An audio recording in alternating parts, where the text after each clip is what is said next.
Hello and welcome to Be Yoga Live with Jenny B. I'm your host, Jenny B, coming to you from very, very sunny Montreal. Tried to adjust my camera a few times, and I think this is as good as it's going to get, and I am not going to complain because it's just gorgeous here today.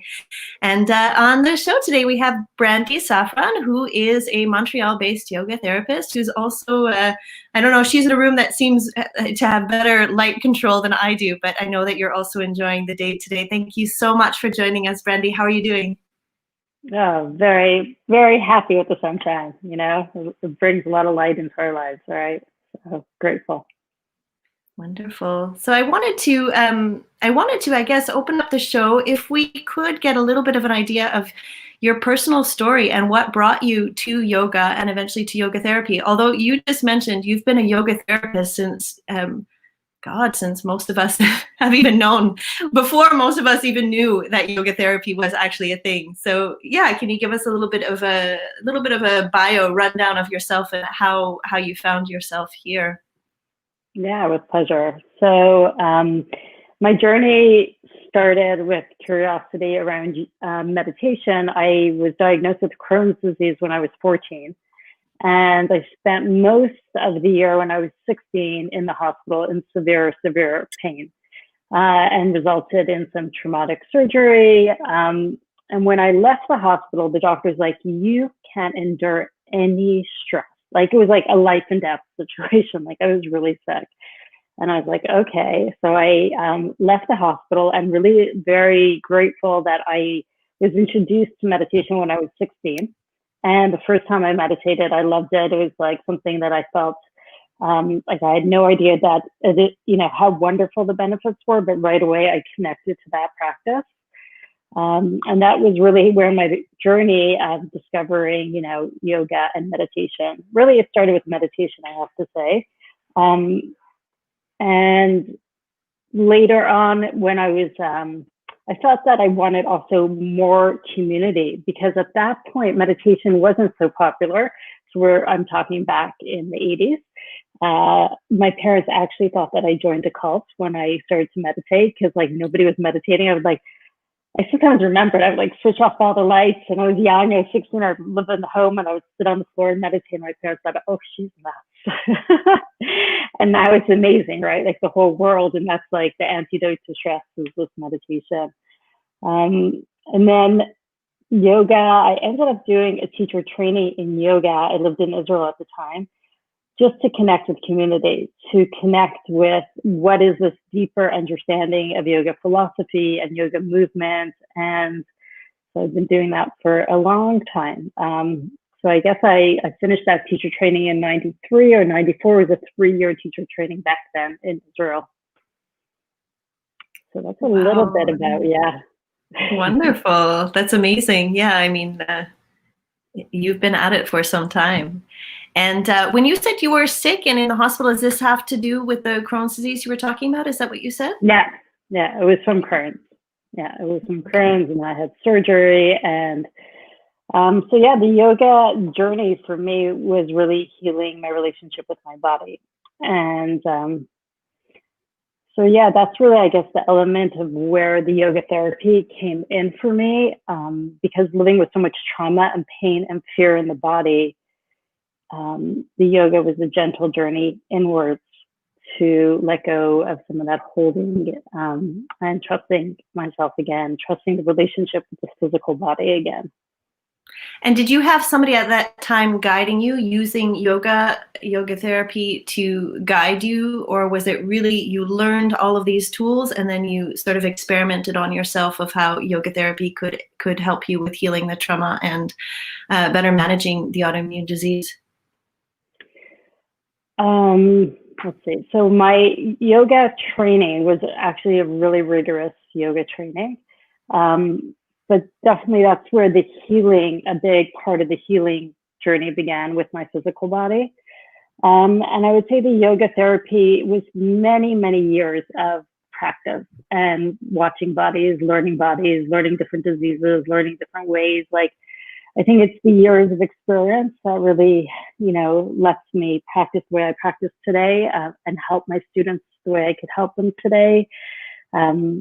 I've done so many different trainings, and my background is in science, so I am a biologist. So that also helps a little bit, just understanding a little bit of the science, and curious mind, always studying. Okay, that's yeah. Okay, so to speak to a biologist, yoga therapist about gut health, what can you, even the term gut health?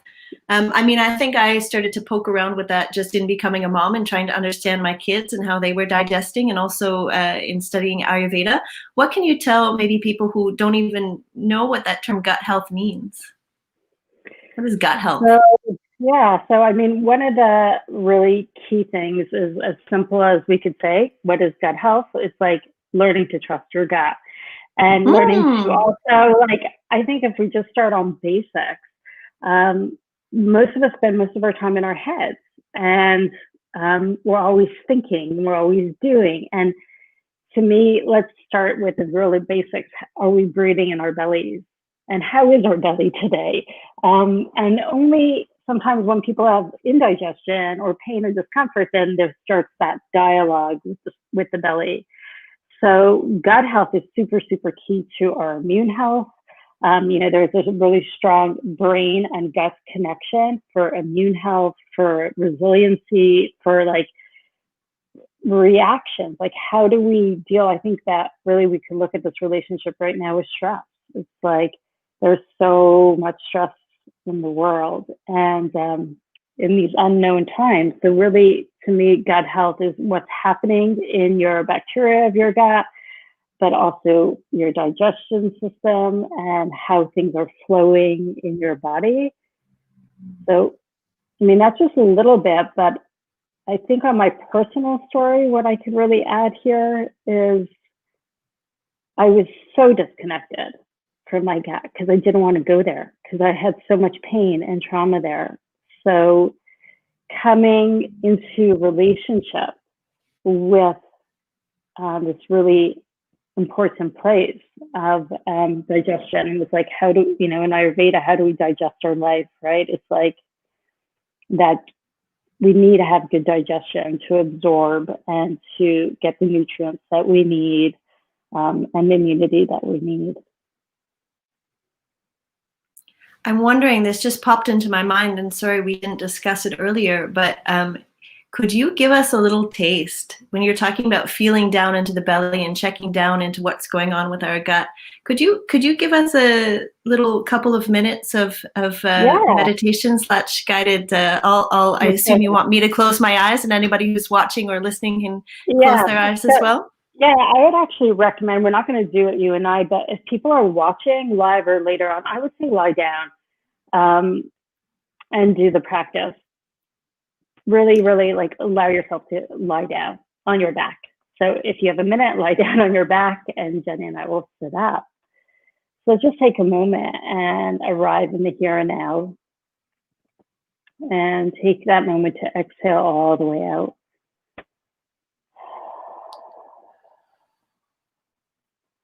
And take that nice full breath in to your nose, and exhale all the way out. And I'm going to invite you, whether you're lying down or sitting up, to place both hands in the area of your belly. And then your next inhalation, just notice if there's movement and full breath in the belly. And on your exhale, just softening the belly.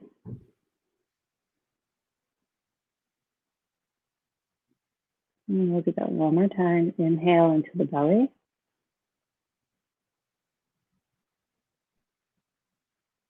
And exhale out.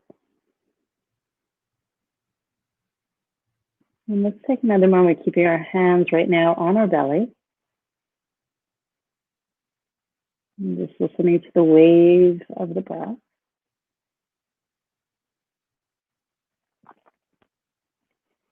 And let the belly answer this question. How are you feeling today? Let the belly answer. Don't let your mind answer. Let your belly talk to you.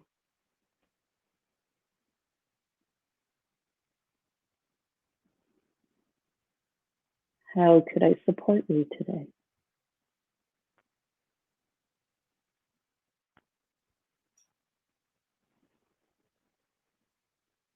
And trust these answers.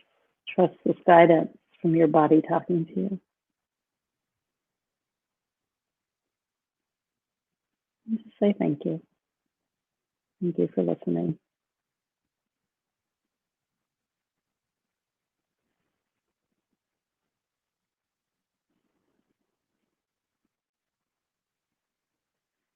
We could just slowly open our eyes and come back into this moment.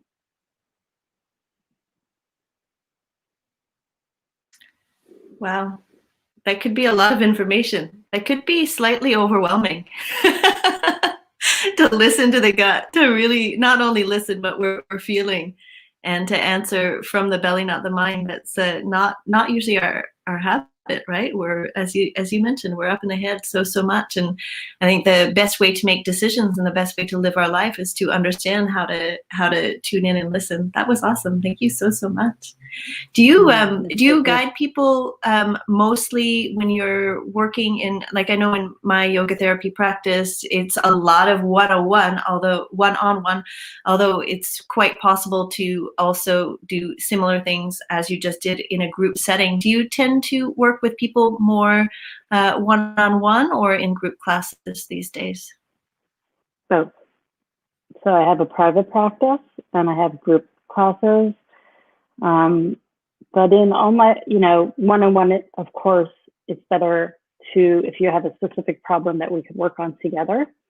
If you need more eyes on in your body, also better, of course. But my group classes, I really try to keep my eyes as much as I can on the students. And it's always very somatic based as much as I can, just really letting my students, myself, to feel the organs of the body, like to really feel like what is happening, in our hearts, what's happening in our lungs, our liver, or, our guts. Really, I'm very, really important to me. Just that's how I feel. That's how I move. I've been so afflicted by my gut, so it really brought me so into that deep relationship. Like, how do I just let go? How do I let go of the mind? I'm an overthinker, I'm a perfectionist, I'm all of those things, like so many of us are empathic.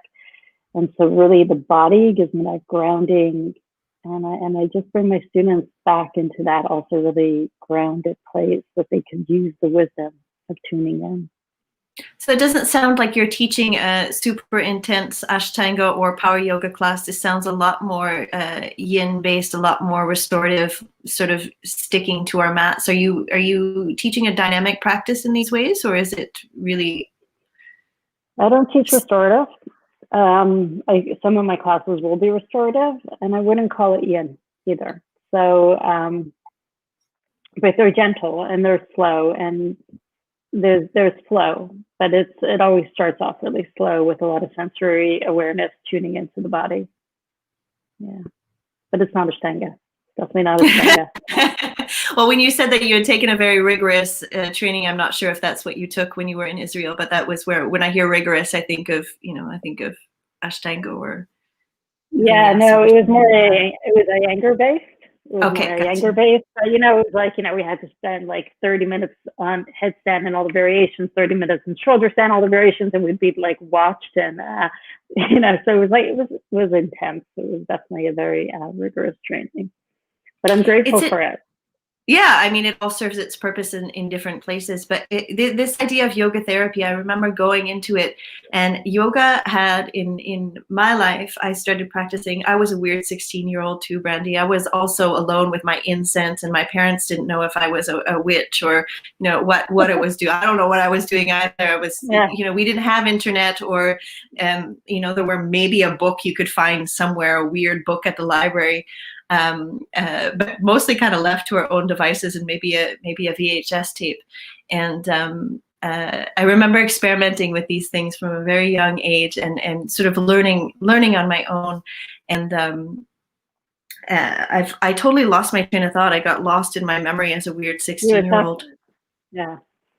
What was I talking about? You weren't talking about yoga therapy. I think it was a therapist. So that said, with those years of experience, before I had even heard this term yoga therapy, when I studied with Karina Reisman a number of years ago at Yoga Resource, I kind of had come into it with the understanding that all yoga is therapeutic, and I think all yoga is therapeutic. But then when we're talking about the more vigorous versus the very slow and listening, I think maybe it's a little bit different. Yeah, it's not really a question, just an observation. Of course, if you have a pathology in the body and you're using certain movements to help, but then there's also styles of yoga that are perhaps aggravating. Again, I keep no problem with Ashtanga. I love it, but there are sometimes the repetitive movements that we're doing that end up causing some injury. So, I have a question. This is a bizarre question. All right. Nothing to do with yoga therapy. Christopher, I don't know who you are, but I'm going to ignore your question and not even put it up there because it's boggling my mind. Maybe I'll go back and revisit what the heck the drummer has to do with with yoga therapy. That's great. Okay. So, and you also, Brandee, offer, you specialize in women's health. I mean, we're talking about Crohn's disease, which affects everybody, but I do know that you also offer programs specifically for women. Could you talk a little bit about your program? Yeah, for sure. My pleasure. So, my journey as a yoga teacher, of course, like so many of ours, including, I looked at your CV and all the things that you've studied and taken on, and it's just like amazing, the wealth of information. So one of the things I love to do is to really help bring women into their state of joy, connection to their body, connection to other sisters. So I started a program called Nourish Your Soul. It was right at the beginning of the pandemic when we were all like in the state of isolation. I was like, okay, let's connect virtually and let's work together on really thriving. So it's a spiritual program. We meet on Sundays and we take on a theme every month. So this month is going to be manifestation, and I bring on a master teacher who also really focuses on that one subject. Next month, it'll be intuition. So I have actually in Montreal, or Lisa Lejoie will be the master teacher. So we go on a journey together. So we do mindset, we do diet, we do Ayurveda, sleep therapy, and we really take it on together. So it's like we'll start the month off together with that theme in mind, and we'll deeply investigate it. There's yoga included in that. There's meditation included in that. And so it's really amazing. And then we wake up on Sunday and we just can't wait to like see each other. It's like the closest thing to being together is just like all these beautiful faces that we've been together. New people have joined, but it started, I think the first session was in May of last year, and everything's recorded. And at that time, Brandee, you, like myself and everybody else around the world, when we went online with this stuff, of course, had no idea that we were going in for such a long haul, right? You put these things in place. Yeah. And I've personally found the silver lining. I would teach my prenatal or postnatal classes once or twice a week in the studio. And I knew the students because we would still do a check-in and we would see how everybody's doing and maybe have a tea after class. But the silver lining with the online stuff is I know the students who are currently in my pre and postnatal yoga classes, I know this group of people so much better because it's like we have multiple times throughout the week that we can connect, and we have a WhatsApp group going and we have a Facebook group going, and it's been actually incredible to see how much we can connect virtually. So I don't know if that's been the same for you, but it seems like you have a nice group. Yeah, I have an amazing sisterhood group, and it's always growing, and amazing women come. And it's also amazing because you could have people not only in Montreal, like I've had people from California and Brazil, Ontario, all over Canada. So it's really fantastic. So amazing. So we'll put after the show the link to that program. Is that okay, people? It's ongoing, and anybody can join. Anyone could join. And I also started one other class, which is interesting, which my partner is also a yoga therapist, and he's a regression therapist. And we work together, and we co-teach a class called Embracing Connection. So it is a yoga class, but there's also that element of connecting to yourself, to the group, to your higher power. And so every week is a different theme about connection. So it's fun because we get to teach together. Yeah. Wow, what a nice opportunity. That's a dream. That's a dream relationship. That's so beautiful, Brandee.